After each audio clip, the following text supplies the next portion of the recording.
Polemik mengenai hyper grace yang diangkat oleh sebuah gereja. Bertanya di ChatGPT sendiri, ya juga sebetulnya tidak salah selama itu tidak menjadi satu-satunya. Sekarang ini di negara kita begitu banyak berita tentang kasus pemerkosaan. Allah kasih kok, berarti itu juga akan diampuni ya. Loh, dan neraka loh.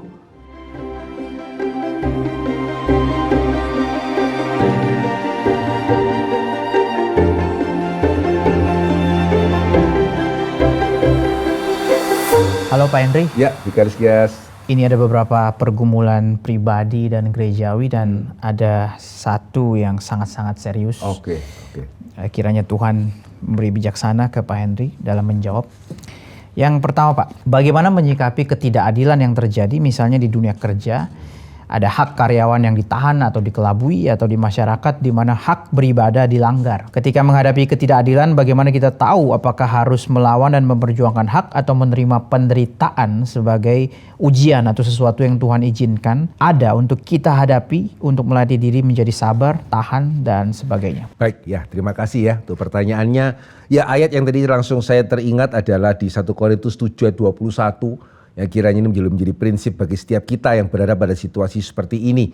Ya, di sana Paulus mengatakan, saya bacakan langsung aja. Adakah engkau hamba waktu engkau dipanggil? Ya, itu tidak apa-apa. Tapi jika engkau mendapat kesempatan untuk dibebaskan, pergunakanlah kesempatan itu. Gitu ya. Jadi ketika kita bekerja dan ini konteksnya sebetulnya lebih kepada perbudakan. Konteks abad pertama perbudakan, ya Paulus mengatakan dalam kondisi apapun kita bisa hidup untuk Tuhan. Tidak perlu budak itu harus merdeka dulu baru dia bisa hidup untuk Tuhan. Ya demikian juga tidak harus misalnya menikah dulu baru bisa hidup untuk Tuhan. Jadi prinsipnya Paulus kan sesuai kondisimu gitu ya, hiduplah untuk Tuhan. Tetapi yang menarik Paulus mengatakan ketika engkau mendapat kesempatan, ya ketika seorang budak mendapat kesempatan untuk dibebaskan, ya ambil. Ya, even bahkan tidak perlu pikir ini saya pengen bebas atau Tuhan mau saya bebas.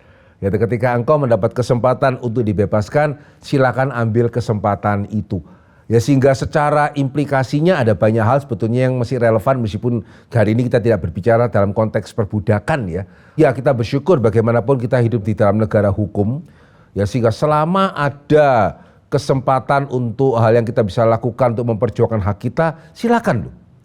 Gitu ya, secara proporsional silakan itu dilakukan.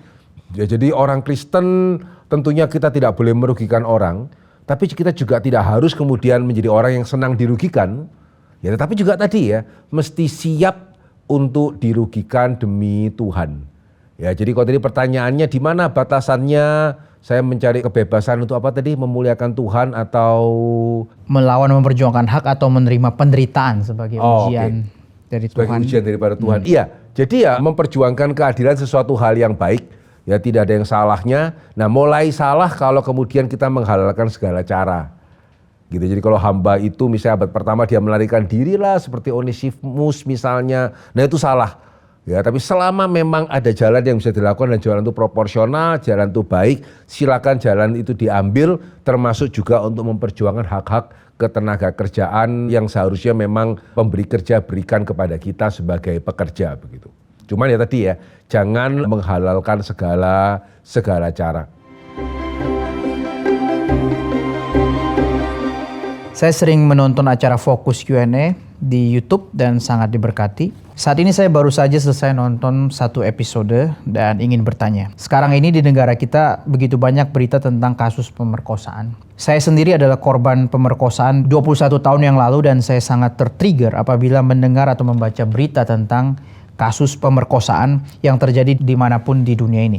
Selama 21 tahun setelah pemerkosaan yang terjadi pada saya mendapati bahwa saya belum dan sangat kesulitan untuk sembuh dari trauma yang mendalam sehingga baru saja kemarin malam saya berpendapat di media sosial bahwa saya berharap suatu hari nanti semua pemerkosa akan dihukum mati. Seperti biasanya hal ini membuat keluarga saya menjadi tidak nyaman. Mereka berharap saya lebih fokus ke masa depan dan melupakan kejadian di masa lalu saya. Sebelum saya memutuskan untuk menulis WhatsApp ini, di saat saya mendengarkan satu episode Q&A, saya dalam keadaan yang sangat lemah. Saya merasa begitu sesak dan sakit di hati saya. Saat Pendeta Henry mengucapkan tentang memberikan porsi hormat yang sebenarnya pada Tuhan, dan harus punya dasar dan pagar pemikiran yang tidak meragukan bahwa Tuhan itu baik adanya, walau apapun yang bisa terjadi atau dialami manusia, dan juga untuk berjaga-jaga karena iblis bisa memanfaatkan pikiran saya. Perlahan saya seperti disadarkan bahwa harapan saya agar pelaku pemerkosaan di masa depan hukuman standarnya adalah hukuman mati itu tidaklah benar dan tidak pantas, karena saya sudah mengambil peran sebagai penentu hidup mati seseorang yang dimana adalah mutlak milik Tuhan. Saya berdoa memohon ampun Tuhan dan menghapus semua postingan saya di media sosial.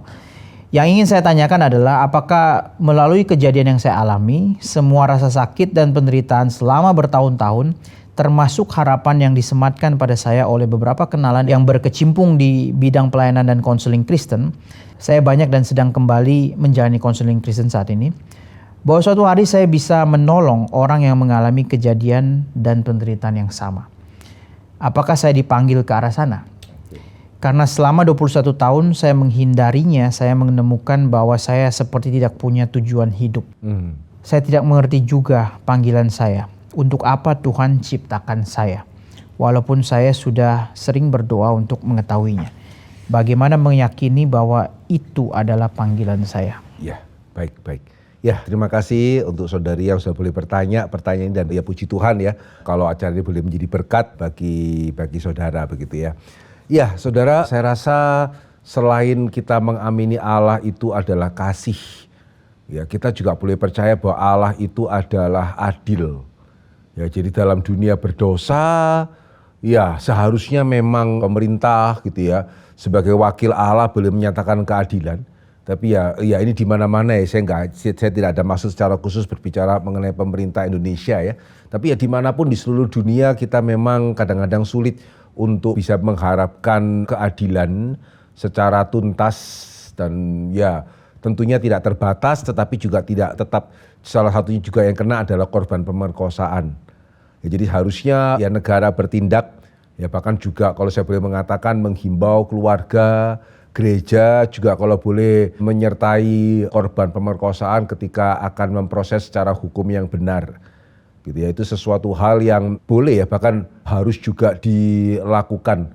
Ya, jadi jangan kemudian gereja atau keluarga malah karena gimana memang ketika kita mengenal orang, apalagi mungkin itu keluarga kita ya, dan dia mengalami pemerkosaan, ya tentunya tidak hanya dia yang kena ya, kita yang kena. Gitu ya, sehingga kadang-kadang saya juga bisa mengerti ya, keluarga kadang-kadang juga tidak dalam posisi yang ideal untuk memberikan penghiburan kepada korban, karena kita sendiri sebagai keluarga juga kena ini, sehingga dalam hal ini gereja juga boleh mensupport ya, memberikan penghiburan kepada korban, kepada keluarga korban ya, termasuk meskipun saya tahu ini mungkin nggak semua gereja ya sanggup bisa menyediakan ya, tapi kalau gereja itu ada kemungkinan gitu ya, menyediakan lembaga bantuan hukum ya untuk memproses ya, sehingga keadilan ini bisa ditegakkan. Tapi saya harus mengatakan di tengah-tengah dunia ini ya kita juga harus siap dengan pengadilan manusia yang mengecewakan kita. Nah itu kenapa ya, kalau kita tidak menyadari keadilan Tuhan, ya kita akan sulit untuk bisa move on. Ya, jadi kita melihat keadilan manusia kok seperti itu, dan kita tidak menyadari adanya keadilan Tuhan. Ya sehingga ya di dalam Mazmur ya kita melihat salah satu Mazmur yang paling kontroversial ya, yaitu imprecatory psalm ya, terjemahan Indonesianya apa ya, Mazmur kutukan begitu. Ya, Mazmur kutukan gitu ya. Kadang-kadang kita mungkin pada waktu membaca kita agak merasa kok gini ya. Padahal ini firman Tuhan loh ini ya. Ya, jadi Tuhan misalnya bukan cuma sekedar biarlah pekerjaannya diambil, tapi juga kan ya anak-anaknya juga gitu ya. Nah tapi yang unik adalah di dalam Mazmur ya, kata haleluya itu salah satunya banyak dikaitkan atau banyak muncul di dalam Mazmur kutukan. Haleluya karena Allah menyatakan keadilan. Ya jadi Mazmur kutukan tidak mendorong orang Kristen menjadi seseorang yang haus darah atau haus pembalasan ya. Tetapi juga di sisi yang lain, tanpa kita menyadari keadilan Tuhan di dalam dunia berdosa ya kita gampang aja sih bilang haleluya kalau bukan kita yang kena. Gitu ya. Tetapi kalau kita yang menjadi korbannya gitu ya, maka jikalau kita tidak mengamini keadilan Tuhan, kita akan sangat sulit untuk move on. Jadi kalau saya boleh mengatakan kepada saudari yang bertanya, selain mengamini kebaikan Tuhan, ya kita sangat perlu mengamini keadilan Tuhan. Keadilan Tuhan mungkin tidak berlangsung langsung ya atau mendadak, tapi saudara harus percaya itu akan terjadi. Saya rasa contoh yang paling baik di dalam Alkitab itu adalah Daud. Ya, seseorang yang begitu dekat dengan Tuhan, susah mencari perjanjian lama, ada tokoh yang begitu sering dipuji langsung oleh Tuhan itu sendiri ya. Sebagai seseorang yang berkenan, ya semua kita pasti sudah tahu cerita yang sangat terkenal gitu ya. Cerita Daud dan Batsheba. Tapi mungkin ada baiknya saya membacakan supaya kita bisa mendapatkan kesannya secara lebih penuh ya. Di 2 Samuel ya, pasal ke-11. Ya, saya bacakan ayat yang ke-26. Ketika didengar istri Uria bahwa Uria suaminya sudah mati, merataplah ia karena kematian suaminya itu. Setelah lewat waktu berkabung, maka Daud menyuruh membawa perempuan itu ke rumahnya. Perempuan itu menjadi istrinya dan melahirkan seorang anak laki-laki baginya. Happy ending dah ini. Jadi setelah lewat waktu berkabung, Daud menyuruh membawa perempuan itu ke rumahnya. Perempuan itu menjadi istrinya, melahirkan seorang anak laki-laki baginya. Happy ending ini ya. Tetapi Alkitab menambahkan satu kalimat. Tetapi hal yang telah dilakukan oleh Daud itu adalah jahat di mata Tuhan.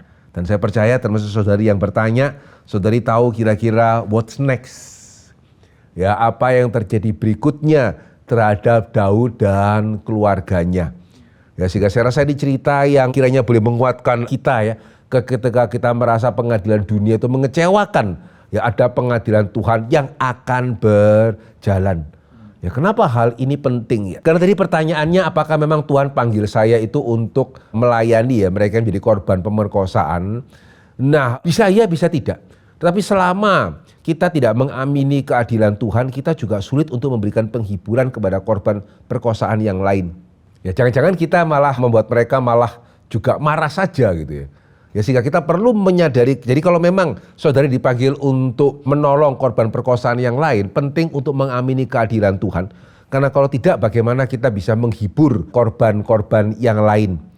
Nah, sekaligus juga sebetulnya ya, kalau kita mengamini keadilan Tuhan, maka andai kata pun kita tidak dipanggil untuk secara khusus melayani korban pemerkosaan, bukan berarti kita tidak punya tujuan hidup. Saya harus mengatakan ini, saya tidak mau mengesankan ini gampang. Ya, pastinya ini tidak mudah begitu ya.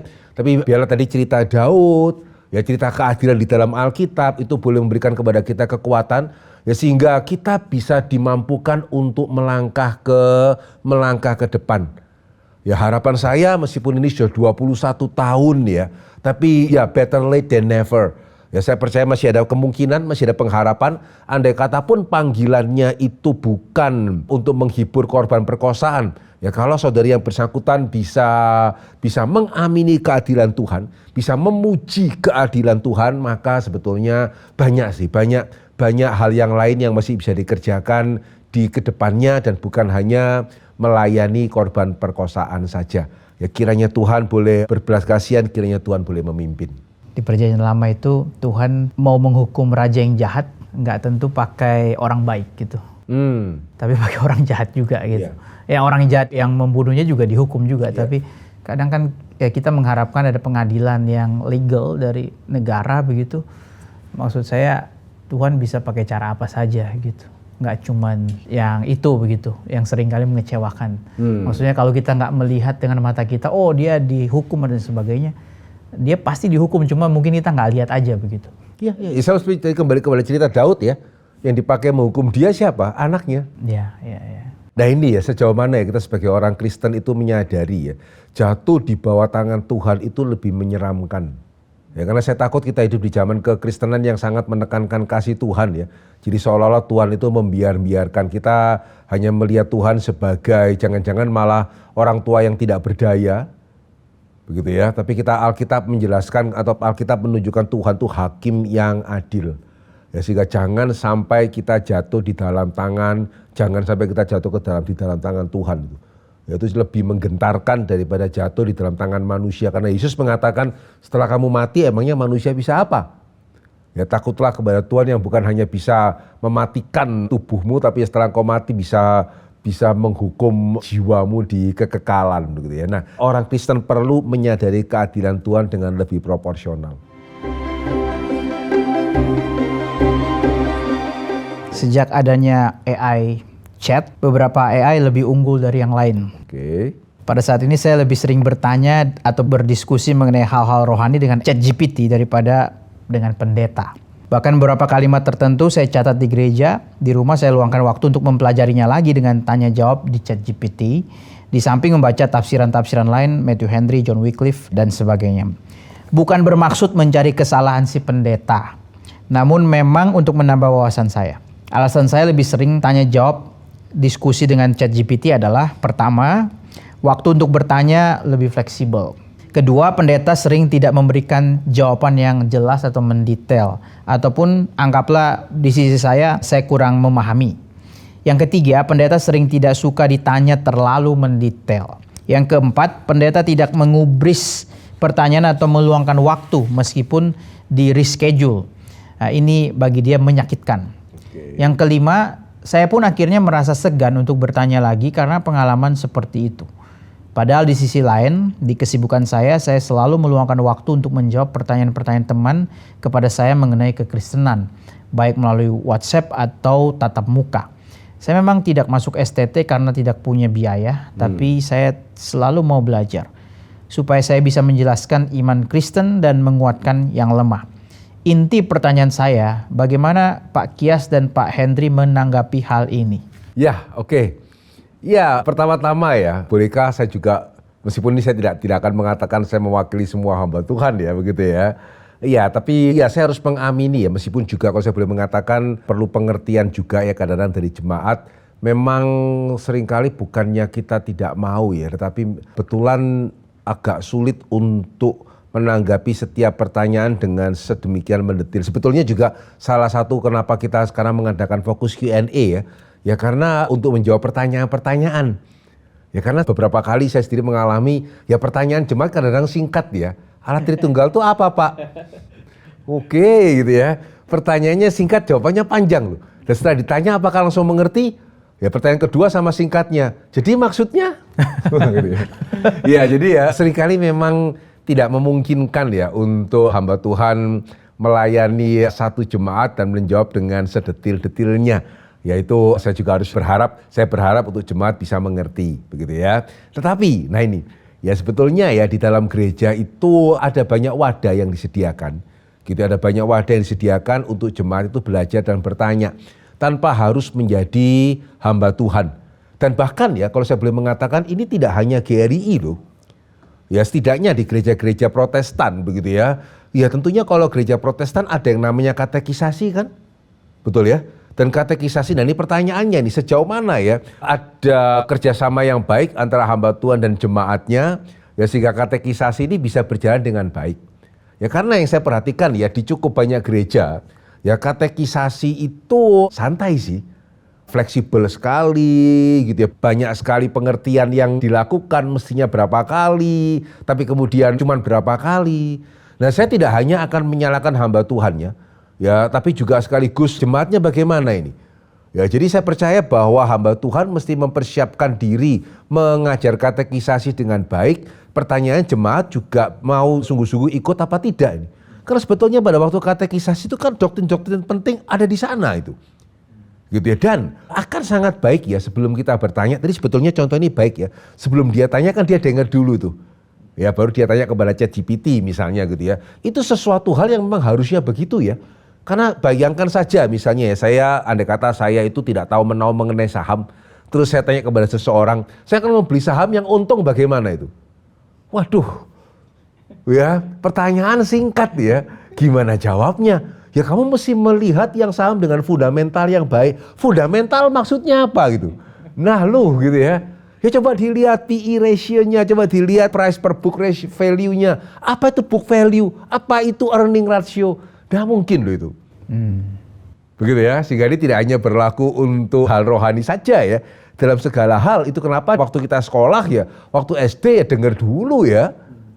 Gitu ya, waktu kita kuliah nah mulai boleh lebih banyak bertanya itu. Ya sehingga sebetulnya kalau gereja itu dan juga jemaat ya, jadi hamba Tuhan dan jemaat itu menghargai setiap kesempatan yang diberikan, ya maka tidak harus langsung lompat ke pertanyaan pribadi. Ya katekisasi, ya jalankan katekisasi dengan baik, ikutlah dengan baik, kalau perlu ikut 2 kali. Ya yang pertama untuk pengenalan, setelah itu silakan pikirkan lebih lanjut, ada hal-hal yang kurang mengerti, ya berikutnya ikut lagi dan tanya.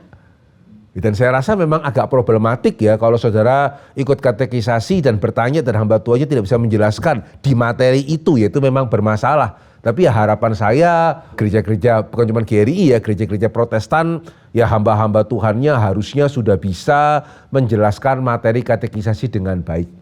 Sekaligus juga di gereja kan ada pembinaan gitu ya, bukan hanya katekisasi. Nah kalau di GRI seperti yang saya pernah mengatakan, waduh kesempatan tuh belajar banyak sekali. Ada PA mingguan, PA bahkan bisa lebih dari sekali gitu ya. Kemudian juga ada sekolah teologi reform, Injili yang itu untuk kaum awam, saudara tidak harus menjadi hamba Tuhan. Nah kembali, ya ikut, ya kemudian dengar baik-baik dan saudara berhak nanya loh. Gitu ya, kalau misalnya saudara ikut stri dan saudara tanya kepada dosennya di mata kuliah yang diajar dan dia gak bisa jawab, saudara benar-benar bahkan berhak mengadukan kepada koordinatornya itu, ya kepada koordinator strinya itu. Jadi sebetulnya banyak ya kesempatan untuk mendapatkan jawaban. Saya percaya tidak hanya di GRI, tapi kalau di GRI memang lebih banyak lagi kesempatan untuk mendapatkan jawaban. Harap itu bisa dimanfaatkan. Nah mengenai bertanya di ChatGPT sendiri, ya juga sebetulnya tidak salah selama itu tidak menjadi satu-satunya.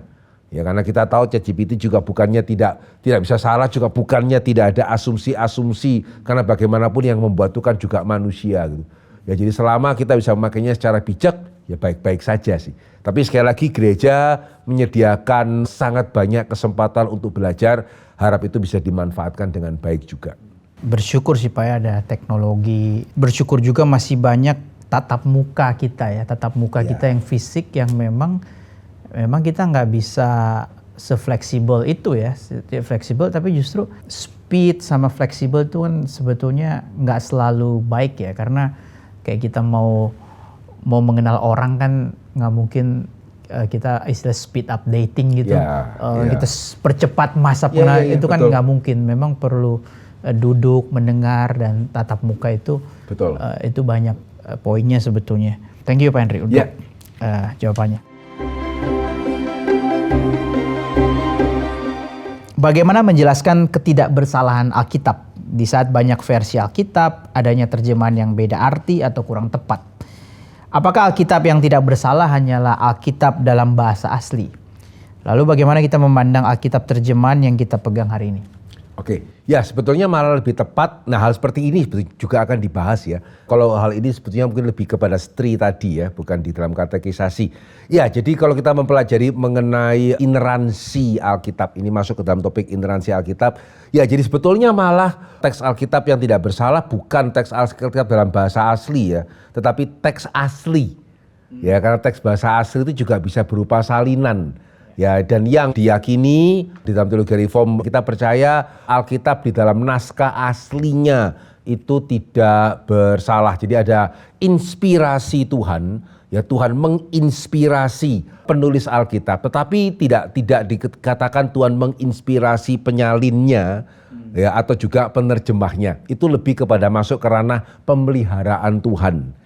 Gitu ya. Jadi untuk penulisan Alkitab itu inspirasi Tuhan, ya untuk penyalinannya termasuk untuk penerjemahannya ada pemeliharaan Tuhan.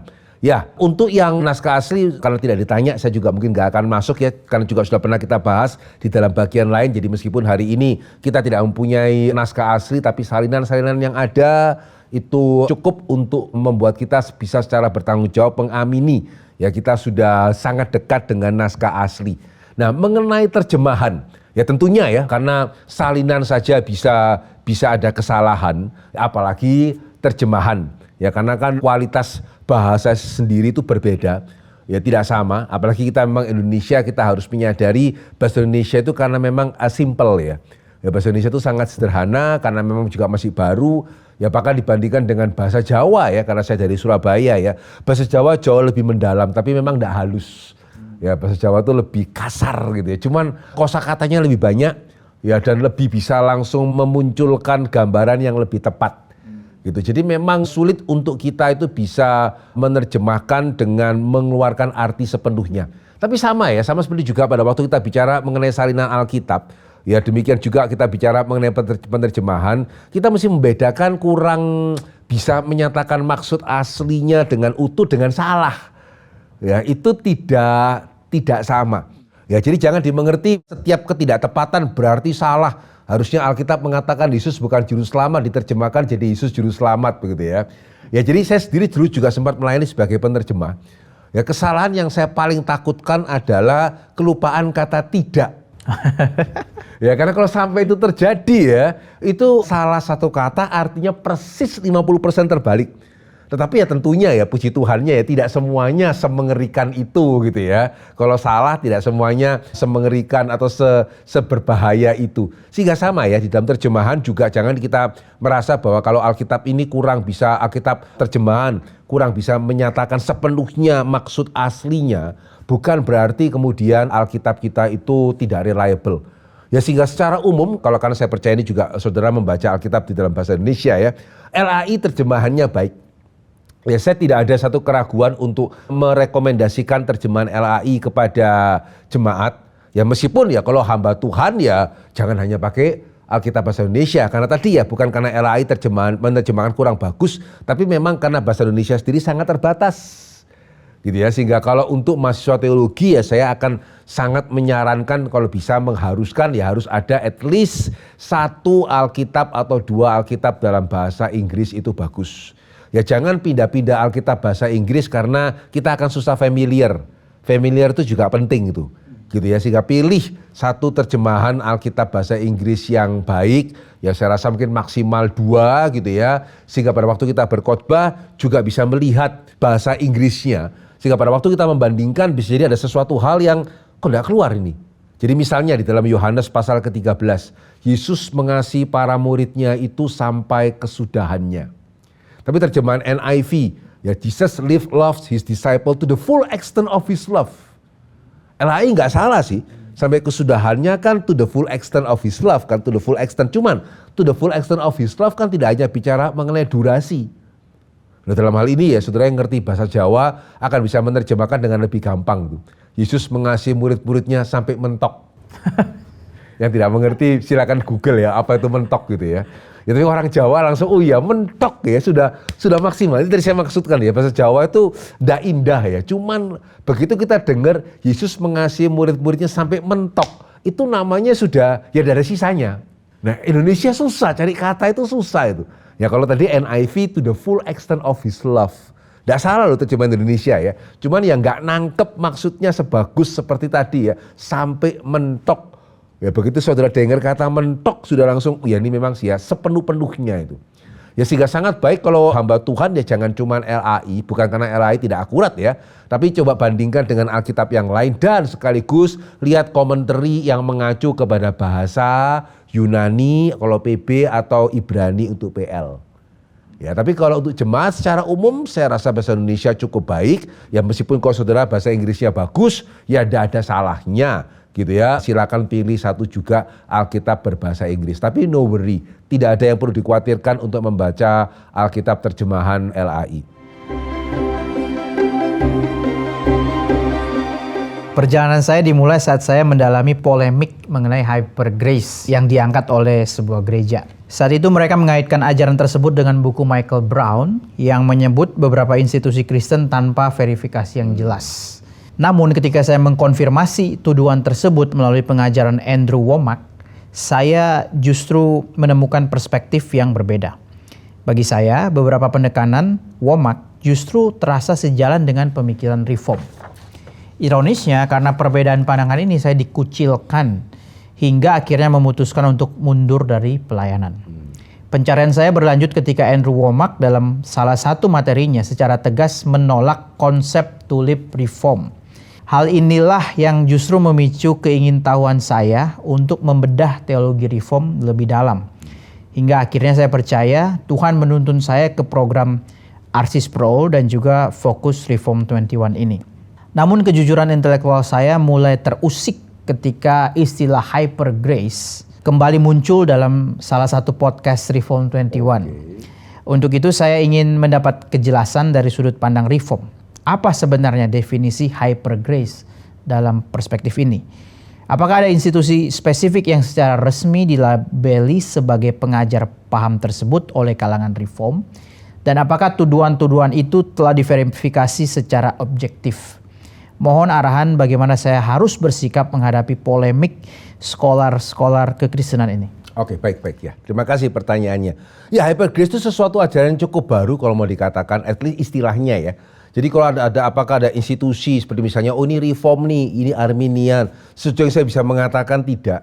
Bahkan mungkin tokoh yang seringkali dikaitkan dengan hyper grace ya, Joseph Prince mungkin nama yang cukup sering muncul ya. Jangan-jangan dia juga menolak gitu ya untuk disebut sebagai hyper grace. Ya, yang saya tahu tadi dia menyebut nama yang pertama siapa itu Michael Brown itu yang against harusnya ya. Terus yang Womack itu kalau saya tidak salah yang agak di tengah-tengah. Gitu ya, jadi yang coba untuk ada di jalan tengahnya begitu. Bagaimana kita memandang ajaran hyper grace? Ya sebetulnya ada beberapa penekanan yang sehingga tadi dikatakan ya ada beberapa penekanan yang sejalan dengan teologi Reform sih kita amin ya, seperti misalnya finalitas penebusan Kristus begitu ya, pengampunan dosa itu di dalam Tuhan gitu ya, di dalam Kristus, yaitu hal-hal yang saya percaya kita mengamini ya, termasuk kita tidak lagi berada di bawah murka Allah. Saya pribadi percaya orang Kristen tidak lagi berada di bawah kutuk Tuhan. Disiplin sama kutuk itu bukan hal yang sama begitu. Jadi ada beberapa hal memang yang ya kita akan oke-oke saja. Tapi memang ada beberapa praktek nih ya, ada beberapa praktek gerejawi yang kita agak sedikit melihat kok begitu ya. Jadi misalnya yang saya tahu ya, jadi mereka yang menerima atau at least yang kita dalam tanda kutip labeli hyper grace ini merasa tidak perlu pengakuan dosa. Ya, yang 1 Yohanes ada bahkan yang melihat 1 Yohanes itu ditulis untuk yang bukan Kristen. Karena 1 Yohanes kan mengatakan bohong nih. Ya kalau mengatakan tidak berdosa, bohong nih gitu ya. Tapi ada tafsiran dari pihak yang dilabeli hyper grace. Oh itu kan untuk orang non-believer. Ya bukan untuk believer, which is itu tidak tepat ya. Karena 1 Yohanes itu jelas-jelas berbicara mengenai believer. Ya yang diperingatkan jangan sampai justru menjadi sesat.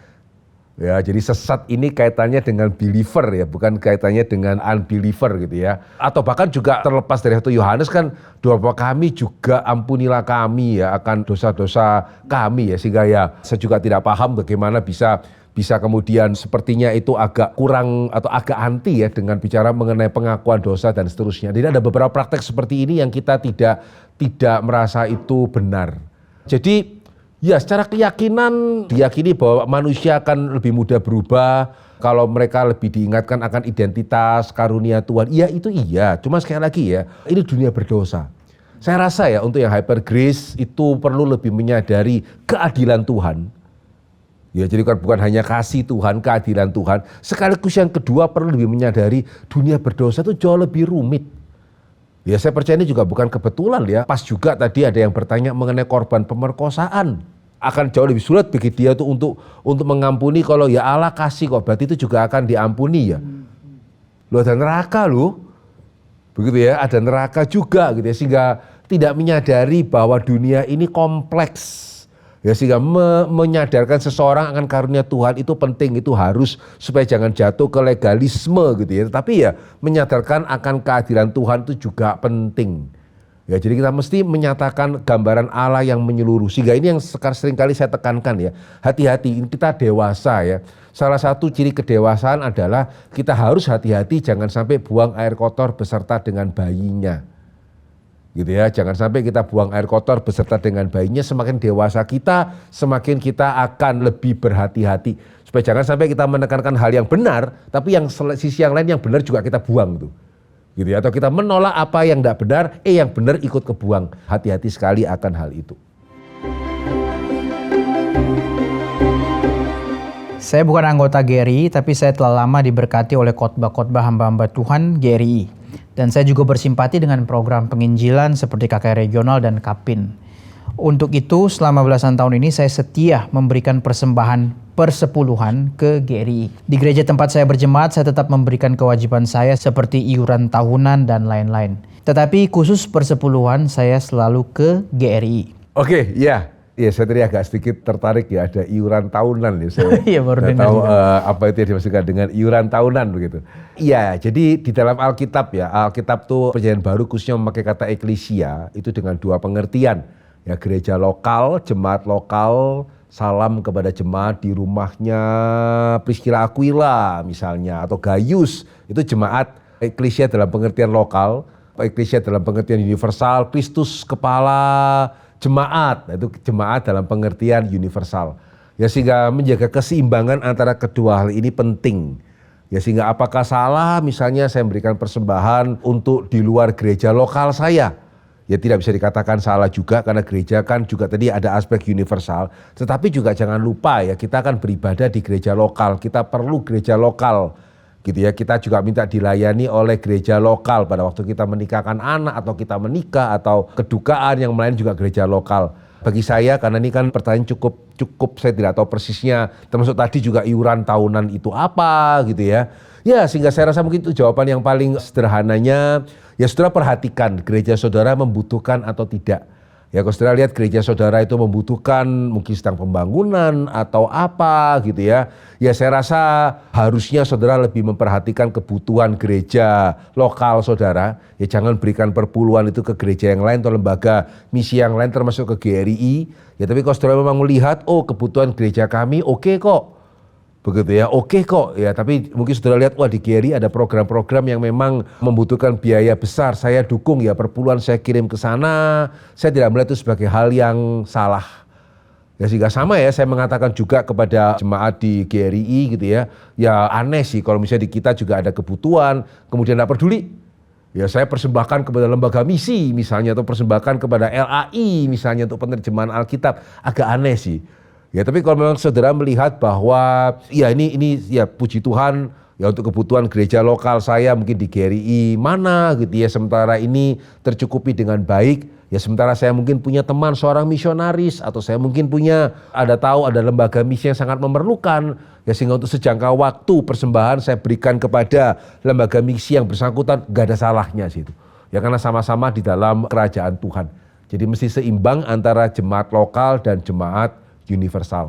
Pak, apakah lebih baik kalau disarankan perpuluhan tetap di gereja lokal, persembahan di luar perpuluhan ya lebih bebas begitu, boleh kemana aja begitu? Apakah lebih baik begitu? Atau... Ya, jadi memang ya, atau bahkan jangan-jangan juga ada di antara rekan-rekan di GRI yang lebih melihat perpuluhan harusnya gereja lokal. Ya, saya masih dalam hal ini sekali lagi saya juga gak akan bersifat dogmatis. Intinya adalah tadi ya, keseimbangan jemaat lokal dan jemaat universal. Ya, etis saya pribadi akan lebih cenderung tidak menyalahkan selama yang bersangkutan bisa mempertanggungjawabkan ya, kenapa kok nggak persembahan di sini, terus persembahannya di tempat lain itu kepada siapa ya, karena saudara jangan berpikir hanya penerimaan atau penghasilan kita yang perlu dipertanggungjawabkan di hadapan Tuhan, persembahan kita juga harus dipertanggungjawabkan di hadapan Tuhan loh. Ya, jadi jangan dipikir kalau saya terima saya mesti pertanggungjawabkan di hadapan Tuhan, kalau saya memberikan saya memberi nih bebas, oh enggak, karena itu kan uang yang Tuhan percayakan kepada kita. Ya, sehingga salah satu problemnya kalau saudara mendukung di luar gereja, setahu apa saudara akan lembaga itu misalnya. Gitu ya. Jadi setahu apa, sekenal apa saudara kepada lembaga yang bersangkutan. Saudara perlu cari benar-benar cari tahu sungguh-sungguh sebetul apa kebutuhannya, pertanggungjawabannya seperti bagaimana begitu ya, sebelum saudara memutuskan untuk memberikan persembahan kepada pihak di luar gereja lokal. Jadi ini memang dituntut kedewasaan ya Pak ya, bukan ya, boleh dan bukan tidak cuma boleh. Menghasilkan uang perlu kedewasaan ya, mempersembahkan itu juga perlu sebuah kedewasaan begitu. Oke Pak Henry, Ya, terima kasih kiranya untuk menjadi setiap berkat ya, jawaban. Tuhan memberkati. Kita bersyukur pertanyaan-pertanyaan sudah boleh dijawab, tapi kalau saudara masih mempunyai pertanyaan yang lain, silakan mengirimkan pertanyaan Anda melalui WhatsApp atau komen di YouTube. Link kelas fokus episode 1-22 yang membahas dari penciptaan sampai eskatologi bisa didapatkan di dalam kolom deskripsi. Jika saudara mendapat berkat dari program ini, silakan share kepada yang lain. Mari kita bersama bertumbuh menjadi orang Kristen yang dewasa. Tuhan memberkati.